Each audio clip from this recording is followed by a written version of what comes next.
people send me this as if it's some revelation, as if they didn't get the memo yet. It's Ubisoft. Of course the characters are going to be gay. Like, what did you expect? This is a company that I have to repeat in every single video, thinks it's a good idea to call the police on their customers.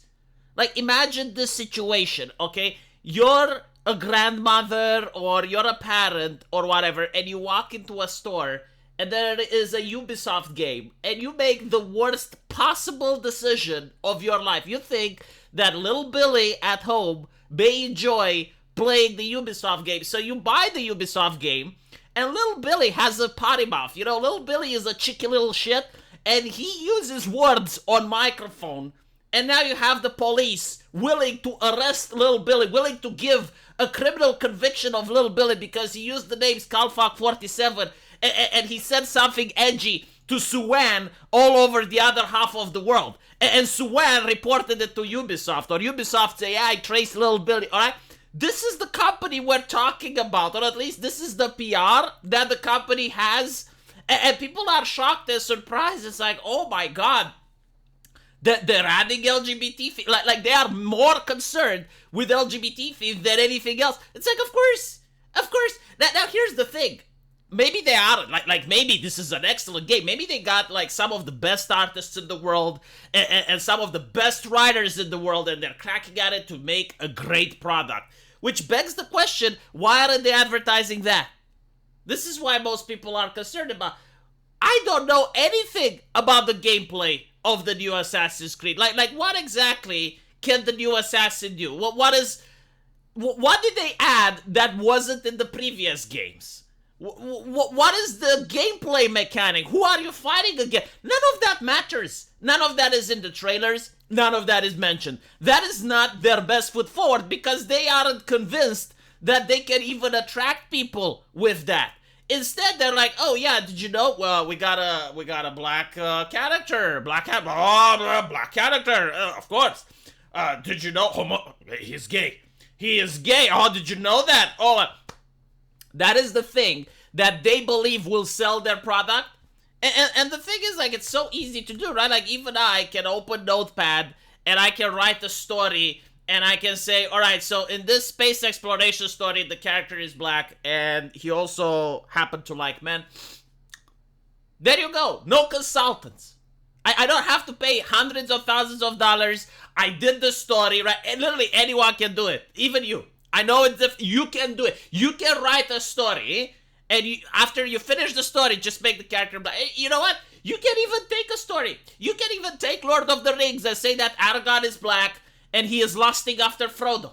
That is not difficult to do. That is not something that requires any sort of talent, any sort of creative writing, any of that. And yet this is the best foot forward. Like, this is what they believe is going to attract customers as if it hasn't been done before. I remember a time when they would release, let's say, Prince of Persia 2. And they kept talking on and on about the new gameplay mechanics. It's like, well, look, now Prince of Persia can dual wield. Now we added this new power and this cool thing, and it has an alternative ending, and the entire game you're going to run away from this powerful entity called the Dahaka. And the Dahaka is going to try to kill you. But if you are fast enough, you can evade it. However, you can never kill the Dahaka, because the Dahaka is actually an entity that's the guardian of time, so you can only run away from the Dahaka. And that was like the presentation of Prince of Persia. They didn't tell me, hey, did you know that the Prince of Persia is Iranian?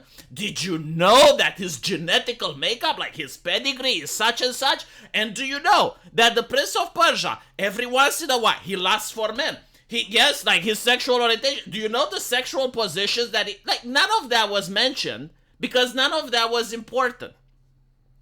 The Prince of Persia may have very well been bisexual. The Prince of Persia may have slaves. I don't know, nor do I care. What I cared about was the Dahaka. That was the most important thing because that was something that they were adding in that particular game. And then they released Prince of Persia 3, and it's like, okay, so now the prince has like this inner demon that can get out of him every now and a while, and like this inner demon does different attacks than the prince. and he spins the chains and he does AoE damage. So now you're going to have to play as two characters in one. You have the prince and he does all of these acrobatics things, and then you have like his inner demon and he does assassinations, and the weapons change. Like that was how they used to present games in the past. You know, like focusing on gameplay, focusing on story elements, focusing on what makes this game different than the previous ones. Focusing on what they added to build something that wasn't there before in order to convince you to give you to give them your money. Because that was the thing, right? Like they understood, they respected you. They saw you, they respected you as a person that actually goes to work, has a job, works hard, and your money is precious. So because they respected you, they were trying to justify to you, it's like, why you need to give your hard-earned money to them so that they can keep making games. Nowadays, they don't bother. Nowadays, like, hey, this game, $120. Yeah, oh, by the way, like, the character is black. Are you going to say you're not buying it? Are you going to say you're not giving us $120? Why, are you some sort of racist? Are you some sort of bigot? Oh, you're probably a homophobe. Then I don't even want to talk to you. I don't want to. And that idea is that the gamer will be like, no, wait. I'm not racist. I'm not. I'll buy the product. I'm not. I'm not. I swear to God, I'm not. Look.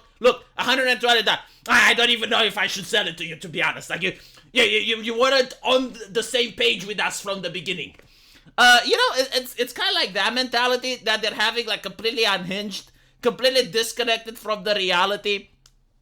And then it's like, you know what? Let us harvest your data. We want to harvest your data and sell it to third parties, sell it to advertisers, because we need more cash, more money. The diversity consultants we hire are expensive. We need more money. Harvest your data. Install AI to listen to you. We want to see what's on your computer. We want to see the specs of your computer. We want to see everything we can, because we're a gaming company. And by the way, you don't even know the game. Like that is the mentality that they are promoting, and people are catching on to it, which is why it's tiresome. And yeah, it's Ubisoft. I don't fucking care, like, this is what they are doing. Of course they're doing it. Like, they're going to check all the boxes. I wouldn't be surprised if at some point in the story you don't find a person in a wheelchair. Another diversity. Because, like, the check boxes is the most important for them, right? Like, it used to be that in order to create a great game, you needed to have gameplay, you needed to have story, you needed to have graphics, you needed to have good sound effects. Nowadays, it's like, how many checkboxes on the list did you fill? Do you have an African American in the game, whether it makes sense or not? Check. Do you have someone that LGBTQ oriented? Check. Do you have someone that's in a wheelchair? Check. And then they look at the number of checkboxes and how many did they check, and that's how they congratulate each other. Like, congratulations, you checked 9 out of 10 boxes. You're an excellent human being, excellent company. We need more like you. Oh, you just happen to make an amazing game that people are addicted to, like Minecraft, but you don't have a single checkbox? Disgusting. What are you doing with your life? No, seriously, sell your company. Sell it to someone else that knows what to do. Like, this is horrible. Like, literally, instead of focusing on quality, instead of focusing on hype, instead of trying to make people like the product, all they're doing is they're creating controversy. Like, they're doing things that they know how gamers will react. It is impossible that they don't have an army of psychologists that when they're not trying to figure out how to milk you of cash and how to add more loot boxes and monetization, and they're also understanding their customer, so they know what their customer base is like, and they're like doing everything they can in order to create controversy so that they're trending on Twitter. This is not about helping minorities. It's not about raising visibility or some shit. It is unironically about creating controversy on social media so that when the game is trending, that's free advertisement. Because at the end of the day, what is advertisement? Like, they just want a little banner on top so that you know their game exists and to remind you that you should buy it, right? So when you go on Twitter and you see that this is trending because people are arguing over or not this guy was a real samurai or some shit, when you get that, that is their ad. That is their promo that they don't even have to pay for. But it is unfortunate because they know their game is so shit to the point where they do not actually advertise the great features of the game. I mean, look at Ghost of Tsushima, right? Ghost of Tsushima or Elden Ring or any of these other games. You know, they got their own diversity stuff in it.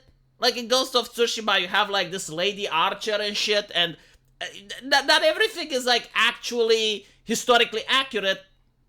It doesn't even try to be. But the thing is, like, when they advertised the game, it was like, okay, Ghost of Tsushima, this is the gameplay. Like, you got the honor system. You can play as an honorable warrior. You just go in front of the fort and you challenge people to come out and duel you. You can also play as a ghost, and when you play as a ghost, you do the stealth missions and stealth assassinations and stuff. And this is the story, and this is what we're trying to accomplish.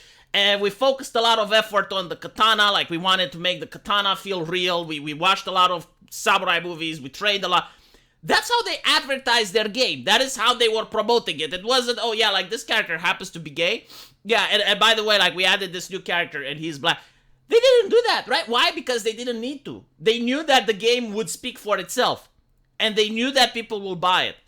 When I see stuff like this, to me, it shows a lack of confidence in the product. It shows that they are not confident that the product will sell, so they have to do the outrage, get it trending on Twitter, and hope that is going to be enough to get them some sales.